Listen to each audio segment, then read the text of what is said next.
Giving developmental feedback is something I think a lot of managers struggle with, and a lot of them aren't very good at it. I was lucky that early in my career I had somebody who was really good at it. This fellow's name was Don, and he was my manager at a consulting firm that I worked with early on. And I remember very distinctly the first time that he ever gave me any performance feedback. We were on our way back from a client meeting. We were in the car on the way to the airport to come home, and I was feeling like I was really ready now to let down now that the meeting was over. And he turned to me and said, "So, I have some feedback for you," and started to give me some feedback about things I'd done well, things that I could do better.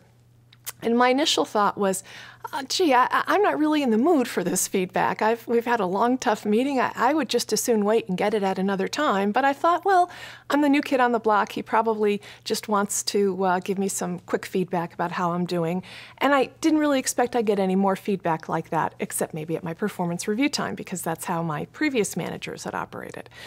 Well, the next time we went out to the client, same thing happened. We get back in the car on the way to the airport, and Don turns to me and he says, "So here's my feedback for you."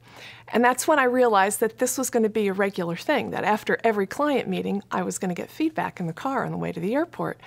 And at first, I wasn't very wild about that idea.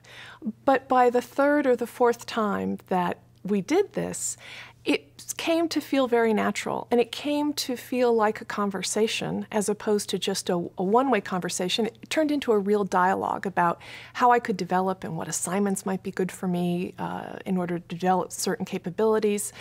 And I came to actually look forward to the conversations. And I also appreciated that probably one of the reasons he chose this time to do it was because he knew that we would have uninterrupted time together. And so I started to save up the questions that I had, developmental issues I wanted to talk to him about. And these conversations became a really important part of my development. And so I've tried to do that with other people that I manage over the years. And I found that as long as those sessions are really predictable and they happen on a frequent basis, it makes them so much easier for everyone.